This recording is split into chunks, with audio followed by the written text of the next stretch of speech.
안녕하세요. 이번 주 중개업법령 및 중개법 실무를 수업을 하도록 하겠습니다. 이번 주에는 총칙을 하겠습니다. 총칙. 총칙은 법의 제정 목적, 용어 정리, 중개 대상물로 구성이 되어 있고요. 용어의 정의와 중개 대상물은 여기서 이제 각각 한 문제씩 출제가 되는 편이고, 다소 이제 학습량이 좀 많다 이렇게 볼 수가 있어요. 많지만 이 총칙을 하지 않을 수가 없는 거죠. 전체적인 그 법의 제정 목적이 나오기 때문에 수업을 하고 이제 지나가야 될 부분이겠죠. 용어는 잘 출제되기 때문에 이제 알아야 되겠고요. 중개 대상물은 토지 및 건축물에 대해서 주로 출제가 되고 있습니다. 그래서 이렇게 표에서 한번 보시면은 중개법령 총칙의 체계를 볼게요. 공인중개사 법령, 부동산 거래 신고 등에 대한 법률, 중개 실무 이렇게 구성이 되어 있고요. 공인중개사 법령의 체계를 한번 보면은 총칙, 공인중개사 제도,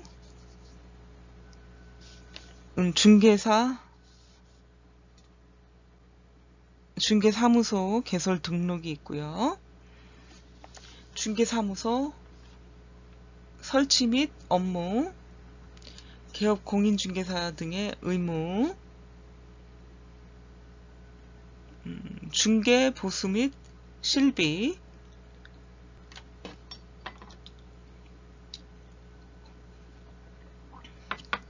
공인중개사 협회, 보칙, 행정처분 및 벌칙이 있습니다. 학습 체계의 내용들을 그림으로 여러분들과 보도록 했고요. 다음은 출제 키워드 및 출제 경향을 보면은 법의 성격, 구성 및 성격은 법의 성격에 대해서 거의 안 나오게 되고요. 목적은 제정 목적인데 드물게 한 문항 정도 나오고요. 용어의 정리가 한 문항 정도, 중개 대상물도 한 문항 정도 이렇게 나오게 됩니다. 용어 해설을 한번 보도록 할게요. 용어 해설. 중개는 법 제3조의 규정에 의한 중개 대상물에 대해서 거래 당사자 간의 매매, 교환, 임대차, 그 밖의 권리의 득실 변경에 관한 행위를 알선하는 것, 이것이 중개다 그러죠. 중개는 매도자와 매수자 사이에서 알선을 하는 행위, 이게 중개라고 볼 수가 있겠습니다. 그럼 공인중개사는 뭐냐? 이 법에 의한, 정해진 법에 의해서 공인중개사 자격을 취득한 자를 말합니다. 여러분들이 시험을 치르고 합격을 한 사람, 그리고 소정의 교육을 이수하고 업무에 종사하는 사람들을 공인중개사다. 부동산에 관해서 중개 역할을 하시는 분이 이제 공인중개사다라고 볼 수가 있겠습니다. 중개업, 다른 사람과 사람이 의뢰를 해서 그 의뢰한 분들을 연결해 주는 게 이제 중개다, 중개업이다 이렇게 얘기를 하죠.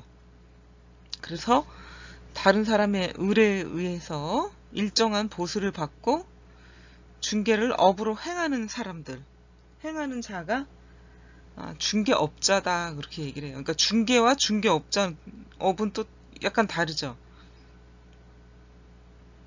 자격증이 없어도 중개업은 할 수가 있는 거죠.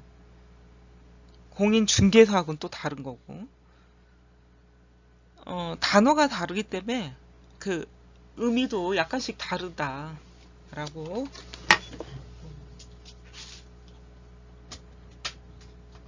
볼 수가 있겠죠. 의미가 다 다르다고 볼 수가 있겠죠. 소속 공인중개사, 개업 공인중개사에 소속된 공인중개사를 얘기하는 거죠. 그러니까 똑같은 공인중개사이지만 개업한 공인중개사 안에 속해 있는 중개사를 소속 공인중개사다라고 얘기할 수가 있겠죠. 개업 공인중개사의 법인의 사원 또는 임원으로서 공인중개사인 자를 포함을 하는데요. 중개 업무를 수행하거나 개업 공인중개사의 중개 업무를 보조하는 자가 소속 공인중개사가 되겠습니다. 중개보조원, 공인중개사가 아닌 자로서 개업 공인중개사에 소속되어 중개 대상물에 대한 현장 안내 및 일반 사무 등 개업 공인중개사의 중개 업무와 관련된 단순 업무를 보조하는 자를 말합니다. 단순 업무를 보조하는 자.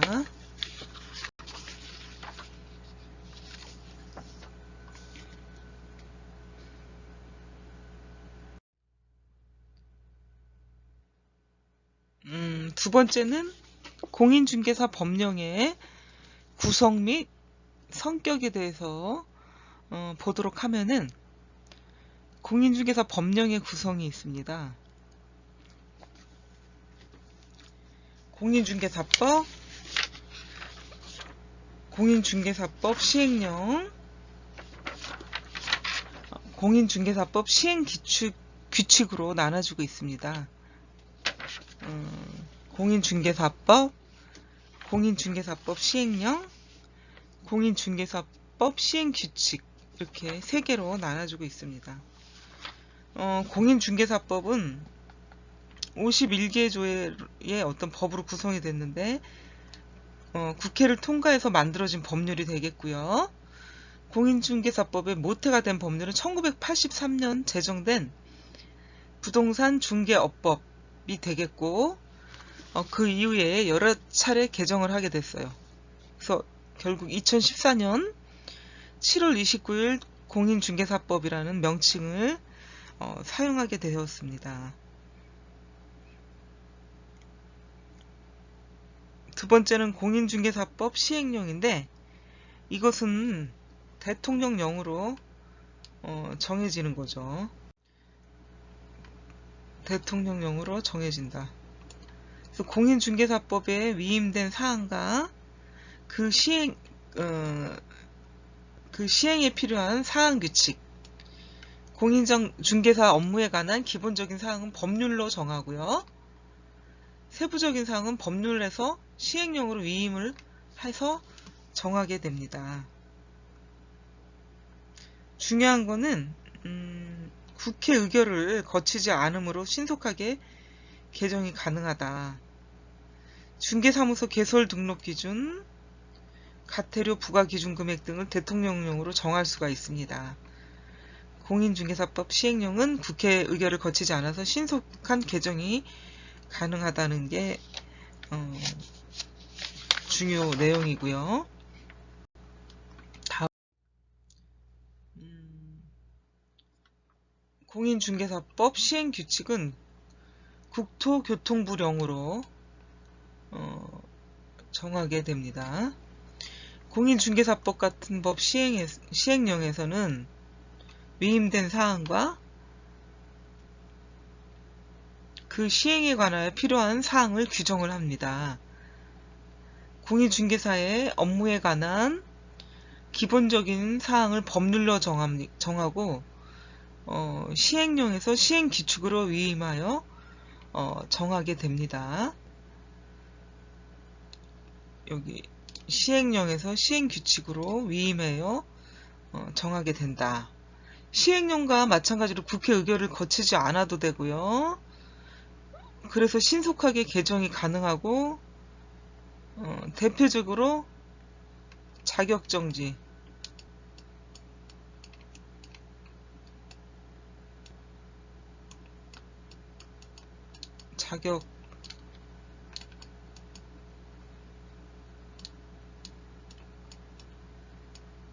자격정지, 그 다음에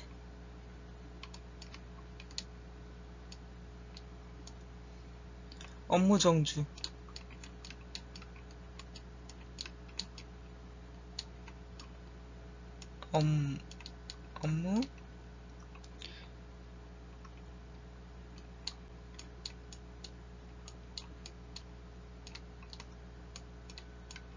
업무정지의 기준기간,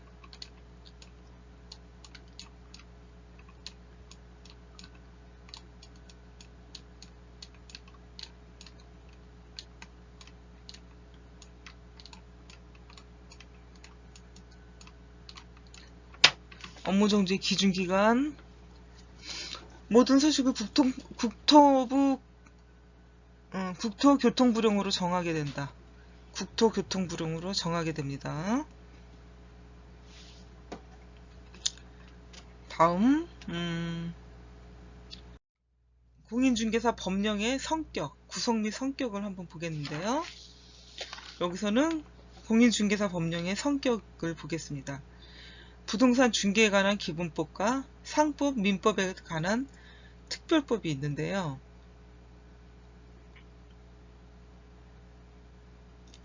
부동산 중개에 관한 기본법은 공인중개사법은 부동산 중개에 관련된 기본법이 되는데, 부동산 중개업을 직업으로 하려는 자는 공인중개사법에 따라 공인중개사 자격증을 취득하고 중개사무소 개설을 등록을 해야 됩니다. 이게 부동산 중개에 관한 기본법이 되겠고요. 상법 및 민법에 대한 특별법이 있겠죠. 항상 법은 특별법 우선이기 때문에 특별법 원칙에 따라서 부동산 중개에 관하여는 공인중개사법을 우선적으로 적용을 하게 됩니다. 공인중개사법령에 규정되지 않은 사항은 민법 또는 상법을 보충해서 적용을 하게 됩니다. 그래서 여기 보시면 민법을 보충해서 적용하는 경우 한번 보겠습니다. 개업, 공인중개사와 중개의뢰인의 법률관계는 그 위임관계와 유사해요. 민법상에서. 그래서 개업 공인중개사는 선량한 관리자의 주의로 중개 대상물의 권리관계 등을 조사 확인하고 중개의뢰인에게 설명할 의무가 있습니다. 공인중개사협회의 경우 공인중개사법에 규정된 것 외에는 민법 중 사단법인에 관한 규정을 준용한다. 이게 민법을 보충 적용하는 경우가 되겠고요. 상법을 보충 적용하는 경우도 한번 보겠습니다. 상법.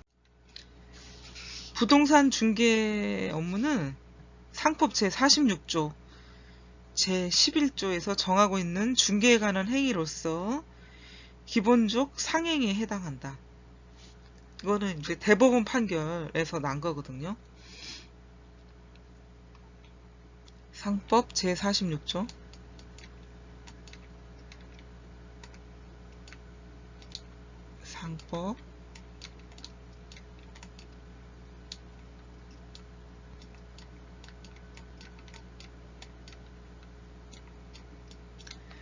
상법 제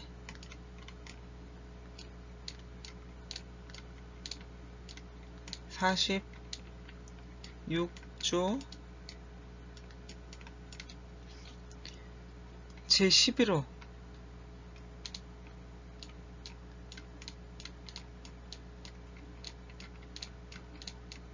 11호에서 규정을 하고 있습니다. 상법 제46조 제11호에서 상법을 보충 적용한다. 이거를 규정하고 있다. 또 이제 사회법과 국내법이 있습니다. 사회법은 공법과 사법의 성격을 다 갖춘 법이 사회법이 되겠고요.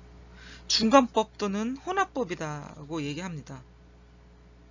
공인중개사법이라는 게 공적인 성격과 사적인 성격을 모두 갖고 있기 때문에 이렇게 얘기를 하고요. 사회 통념상 좀 인정이 될 만한 내용들을 가지고 공인중개사법을 만들었고 거기에 보편 타당하게 적용을 시켜야 되는 부분이 있기 때문에 그런 거죠. 터무니없고 불법적이고 이러면 안 되는 내용들이기 때문에 그렇고요. 중개사무소 개설 등록을 하지 않고 중개업을 한 자에 대해서는 어떤 처벌 규정과 개업 공인중개사의 중개 의뢰인에 대한 각종 의무 등은 공법적인 성격을 갖고요. 개업 공인중개사와 중개 의뢰인 간의 법률 관계는 거래 당사자 간의 계약 거래, 손해배상 책임 등 사법적인 성격을 갖기 때문이죠. 국내법을 한번 볼게요. 국내법. 이 법은 대한민국 영토 내에 소재하는 부동산 중개에 대해서 효력이 미치는 국내법의 성격을 갖고 있고요. 그래서 외국인이 대한민국에 소재하는 부동산을 중개하는 경우에도 공인중개사법의 적용을 받게 됩니다.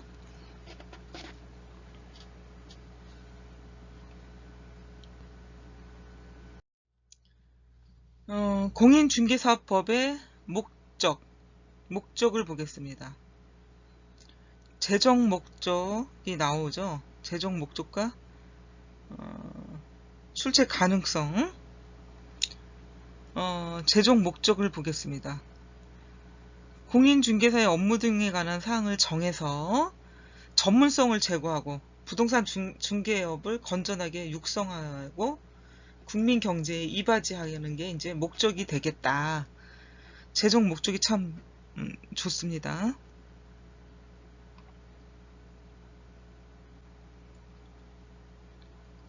그리고 출제 가능성.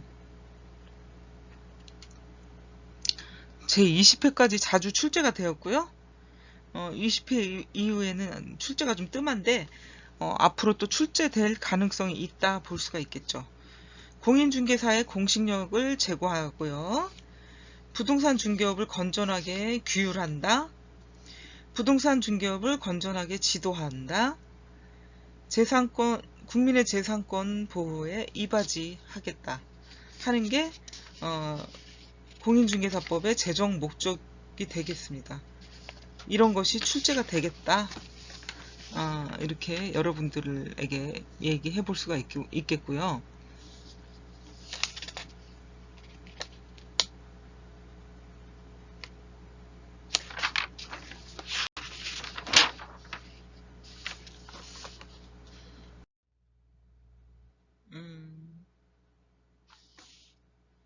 용어는 조금 전에 우리가 간단하게 중개, 공인중개사, 중개업, 개업공인중개사, 소속공인중개사, 중개보조원에 대해서 배웠는데 중개라는 거는 이제 아까 얘기했듯이 알선을 하는 거를 이제 말하고 있어요. 중개의 정의라는 거는 거래 당사자 간의 매매, 교환, 임대차 이것을 권리 득실 변경에 관한 행위를 알선하는 게 중개이다. 그러면 중개의 어떤 성격을 보겠습니다. 사실 행위가 되겠는데요. 거래 당사자 간의 거래 계약은 법률 행위 성격을 갖고 개업 공인중개사 중개 행위는 거래 당사자 간의 법률 행위가 어떻게 용이하게 성립하도록 조력하는 사실 행위에 해당을 한다. 중개 행위는 뭡니까? 알선을 해주는 거잖아요. 매매와 매수자 간 이런 것들의 어떤 알선을 해주니까 사실 행위이다. 사실 행위이다.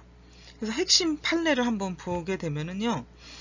중개 행위는 당사자 사이의 매매 등 법률 행위가 용이하게 성립할 수 있도록 조력하고 주선하는 사실행위라 할 것이다. 이게 이제 2003년 대법원 판결이 난 거죠. 사실행위이다. 상행위라고도 있는데요. 개업 공인중개사의 중개행위는 영리를 목적으로 하므로 상법상 상행위에 속합니다. 상법상 상행위. 그래서 핵심 판례의 어떤 상행위를 보시면 부동산 중개 업무는 상법 제46조 기본적 상행위 제11호에 정하고 있는 중개에 관한 행위로서 기본적 상행위에 해당을 하고요. 상인이 영업을 하기 위해서 하는 행위는 상행위이다. 대법원 판례 2007년도에 대법원 판례가 났죠. 다음 중개대상물. 중개대상물은 법 제3조 중개대상물의 범위를 정해놨는데 첫 번째는 토지, 건축물, 그 밖에 토지의 정착물이 되겠고요. 그 밖에 대통령이 정하는 재산권 및 물건, 영 제2조는 중개대상물 범위인데 법 제3조 제3호의 규정에 따른 중개대상물이 있는데요. 임목에 관한 법률에 따른 임목, 두 번째는 공장 및 광업재단, 저당법에 따른 공장재단 및 광업재단이 있습니다. 중개대상물의 중개는 법 제3조에 따른 중개대상물을 대상으로 거래 당사자 간의 거래계약을 알선하는 것이 중개가 되겠습니다. 그래서 법령에 규정된 중개대상물 외의 물건을 대상으로 계약 알선하는 경우에는 중개에 해당되지 않는데 그 중개에 해당되지 않는 게 어떤 것이냐? 자동차, 선박, 항공기, 동산, 권리금 등을 대상으로 알선하고 계약을 하는 것은 공인중개법상 그 중개에 해당하지 않습니다. 중개에 해당하지 않다. 중개에 해당하지 않습니다. 중개대상물과 중개업인데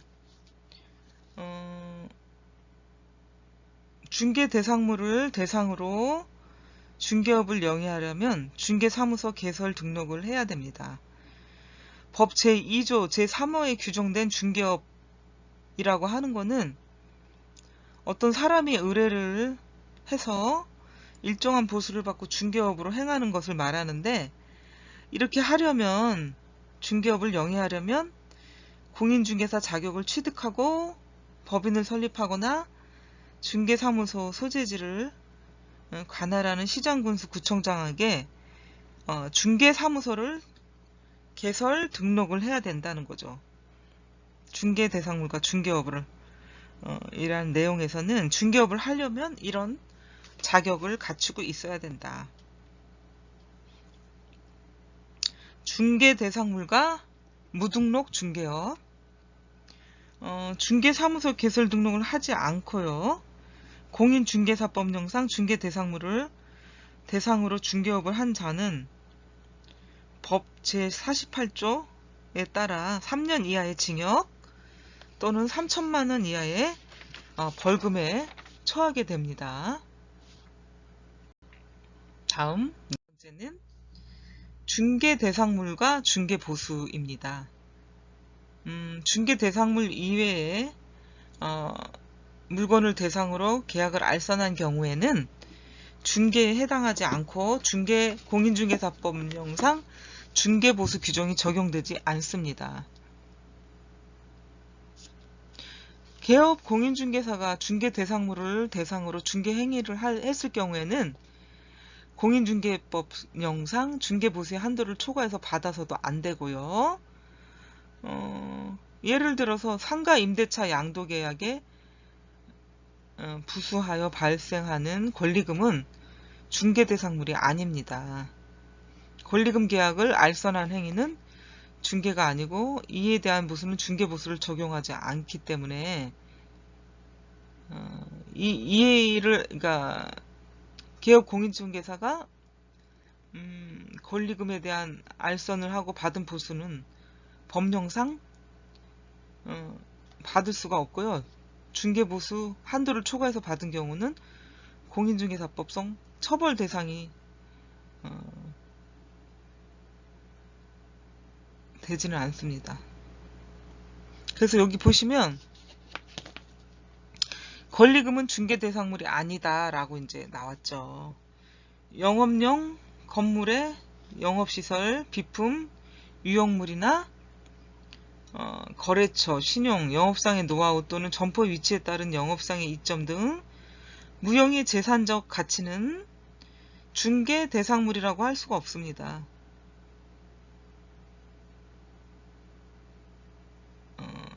그래서 이런 권리금 등을 수수하도록 알선하는 것은 중개 행위에 해당하지 않는다. 따라서 공인중개사법이 규정하고 있는 중개보수의 한도액이 이 행위에는 적용되지 않는다.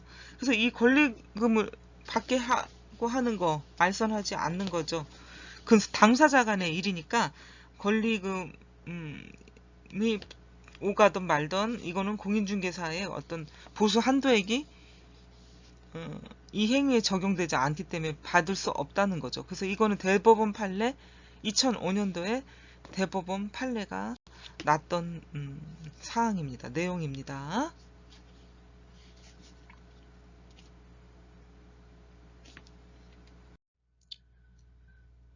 중개 대상의 권리 한번 보도록 하겠습니다.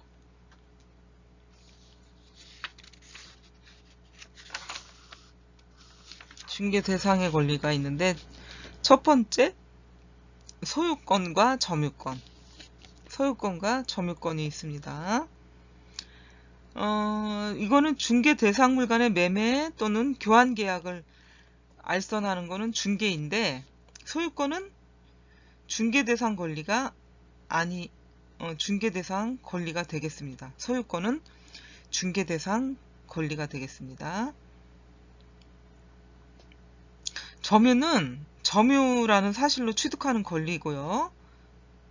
법률 행위인 계약을 통해서 취득하는 권리가 아니므로 중개 대상 권리가 아닙니다. 소유권은 중개 대상 권리가 되고요. 점유권은 중개 대상 권리가 아니다. 점유를 함으로써 취득하는 권리이기 때문에요.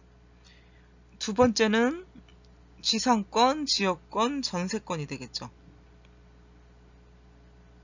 지상권, 지상에 관한 권리, 지역은 그 지역에 관한 어떤 일정 부분 권역에 관한 권리, 전세권은 세를 들고 그 사용할 수 있는 권리를 전세권이죠.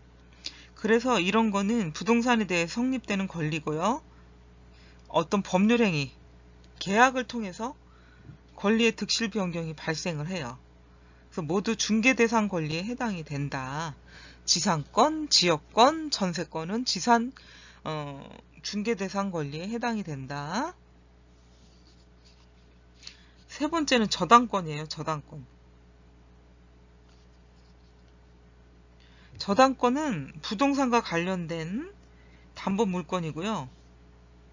계약으로 득실 변경되는 권리가 되겠고요. 중개 대상 권리에 포함이 된다. 저당권도.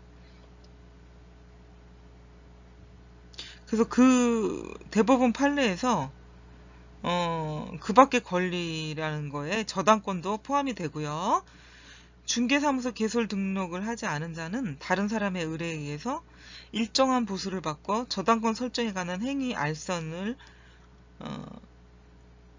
업으로 한 경우에는 중개사무소 개설 등록을 하지 않고 중개업을 한 자에 해당하여 처벌 대상이 된다는 내용이 있습니다. 저당권에 대해서 중개 알선을 하는 경우에는 처벌 대상이 된다. 중개사무소 개설 등록을 하지 않고 중개업을 한 자는 처벌 대상이 됩니다. 그래서 핵심 판례를 보면은 중개 대상 권리인 저당권에 대해서 중개의 그 밖의 권리에는 저당권 등 담보 물권도 포함이 됩니다. 타인의 의뢰에 의해서 일정한 보수를 받고 저당권 설정에 관한 행위 알선을 업으로 하는 경우에는 중개업에 해당한다고 할 수가 있고요. 그 행위가 금전 소비 대차의 알선에 부수하여 이루어졌다고 하여 달리 볼 것도 아니다. 판례가 나왔죠. 질권을 보겠습니다. 질권은 거래 당사자 간의 질권이 성립되도록 알선을 할 수는 있으나 그 부동산이 아닌 동산에 성립되는 담보 물권이므로 중개 대상 권리에는 포함되지 않습니다. 질권은 뭐예요? 부동산이 아닌 동산에 성립이 된다. 그 담보 물권이므로 중개 대상 권리에 포함이 되지 않는다는 거죠. 질권은. 유치권, 채권의 변제기가 되고 목적물을 점유하는 경우 법률의 규정에 따라 발생하므로 유치권도 중개 대상이 될 수가 없습니다.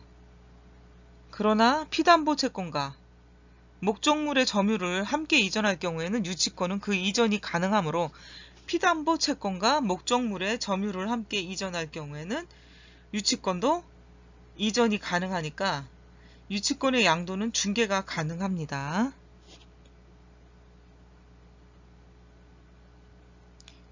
유치권의 성립은 중개가 가능하지 않지만 유치권의 양도는 중개가 가능하다 하는 것을 지금 얘기하고 있는 겁니다. 유치권, 법정지상권, 토지와 건물이 동일 소유자에게 이제 속하였다가 매매나 경매 등으로 토지와 건물의 소유자가 달라지게 되는 경우가 생기게 되는데요. 이럴 때 이제 법정지상권이 발생하게 되는 거죠. 그래서 이 건물의 소유자가 달라지게 되면 별도의 계약을 하지 않아도 지상권이 성립되는 것이므로 법정지상권의 성립은 중개대상 권리에 포함되지 않습니다. 그렇지만 법정지상권의 양도는 등기된 지상권의 양도와 다르지 않으므로 중개대상 권리가 됩니다. 법정지상권의 성립을 했을 때는 중개가 되지 않지만 법정지상권의 양도는 중개가 가능하다. 유치권의 양도하고 같은 경우가 되겠죠. 그래서 법정지상권도 중개가 성립하지 않지만 양도는 중개가 성립이 된다 하는 거죠. 그래서 아까 중개 대상 권리인 저당권에 대한 핵심 판례를 먼저 얘기를 했고요. 지금은 법정지상권 양도에 관한 판례. 법정지상권은 건물 소유에 부속되는 종속되는 권리가 아니며 하나의 독립된 법률상의 물권으로서의 성격을 지니고 있다 라고 보기 때문에 건물 소유자가 건물과 법정지상권 중 어느 하나만을 처분하는 것도 가능하다라는 것이죠. 이게 2000년 대법원 판례에 판결이 난 내용들입니다. 7번째, 법정 저당권을 보겠습니다. 법정 저당권. 법정 저당권은 법률의 규정에 따라 발생하는 권리인데 법정 저당권은 중개 대상 권리가 아닙니다. 법정 저당권이 성립이 되더라도 이거는 중개 대상 권리가 아니다. 법정 저당권이 성립이 된다 해도 중개 대상 권리가 아니다. 법정 저당권은 민법 제649조 임차 지상의 건물에 대한 법정 저당권이 있습니다.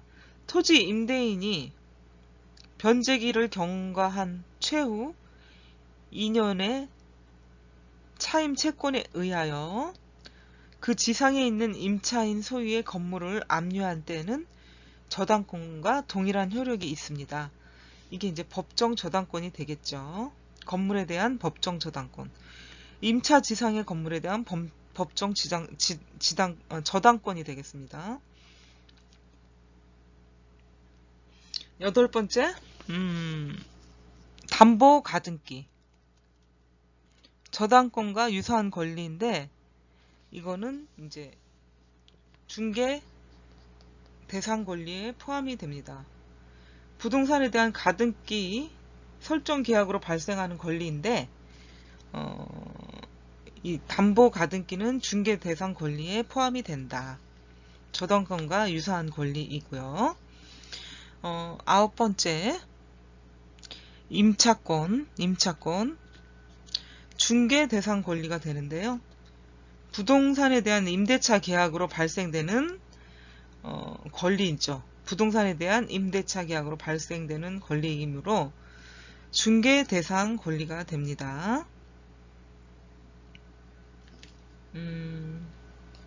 10번째는 등기된 환매권. 이거는 부동산에 대한 환매 계약이 성립되도록 알선하는 것이기 때문에 이것도 중개 대상 권리에 포함이 되는데요. 중개 행위가 되겠죠. 또 환매권을 등기한 경우 양도가 가능하므로 환매권이 중개 대상 권리에 포함이 된다 할 수 있겠습니다. 11번째 분묘 기지권을 보겠습니다. 분묘 기지권.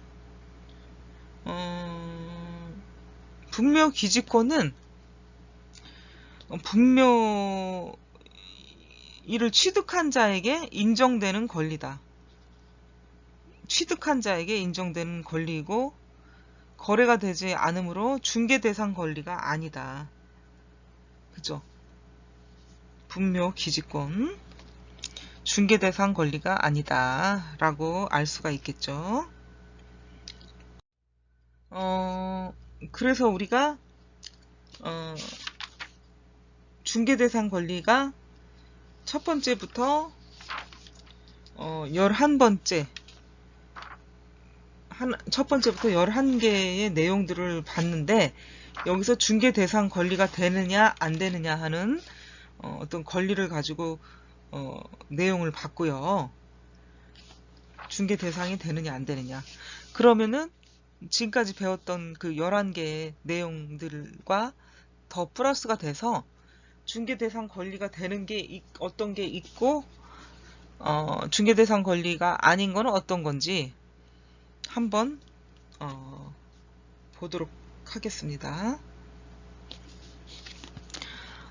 중개 대상 권리가 되는 거는 아까도 우리가 배웠지만 소유권 또 같이 배웠던 게 있죠. 소유권과 점유권인데 점유권은 중개 대상이 된다 안 된다? 점유권은 취득이라는 점유라는 사실로 취득이 됐다는 거기 때문에 그 권리가 중개 대상 권리가 안 된다고 그랬잖아요. 그래서 소유권은 나왔지만 지금 점유권은 나와 있지 않죠. 그러니까 중개 대상 권리는 소유권, 또 지상권, 지역권, 전세권도 돼 있고요. 저당권도 중개 대상 권리가 되겠죠. 저당권, 또 유치권의 양도. 그러니까 유치권이 발생했을 때는 중개 대상 권리가 아니라고 그랬어요. 유치권만은 중개 대상 권리가 아니다. 같은 내용이 아니고 그런 권리의 양도가 되는 것도 법정지상권이다. 법정지상권이 발생했을 때는 그게 법정지상권 발생만으로 중개 대상이 되는 게 아니고 법정지상권의 양도를 했을 때 중개 대상에 가능하다라고 얘기를 했죠. 그래서 법정지상권의 양도, 임차권, 임차권, 그 부동산에 대한 임대차 계약이 발생되면서 생긴 권리인데 이것도 중개대상 권리가 된다. 등기된 환매권, 등기가 된 환매권입니다. 등기가 된 환매권. 이렇게 등기가 된 것도 양도가 가능하므로 중개대상 권리에 포함이 된다. 라고 볼 수가 있겠죠. 그래서 중개대상 권리,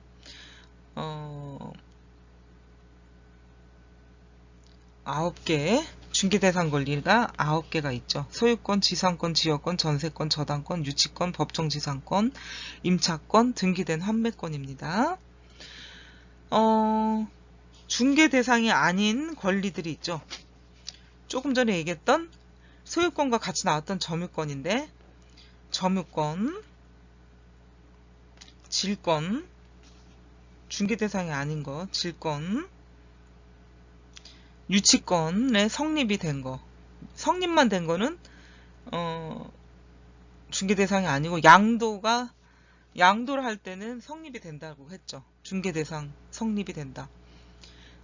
법정 지상권의 성립, 이것도 중개 대상은 아니고 양도했을 때 성립이 된다 했고요. 법정 저당권의 성립, 이것도 중개 대상이 아닌 권리이다. 권력이 아니고 권리라, 여기 권력이라고 했는데 여러분, 권력이 아니고, 권력은 무지무지한 힘이죠. 권리다. 중개 대상이 아닌 권리이다. 그래서 법정 저당권의 성립도 중개 대상이 아닌 권리. 또 분묘 기지권, 이거는 이제 분묘 기지권은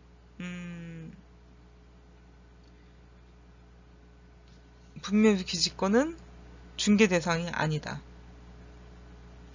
또 강업권, 특허권, 이런 것들은 이제 어떤 무형의 재산이기 때문에 중개 대상물이 되지 않는 건데, 어떤 권리죠.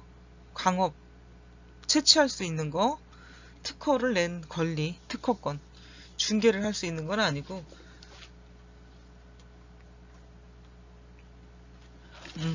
이런 내용들이 이제 중개법령상 중개대상 권리와 중개대상이 아닌 권리로 나눠 볼 수가 있겠습니다.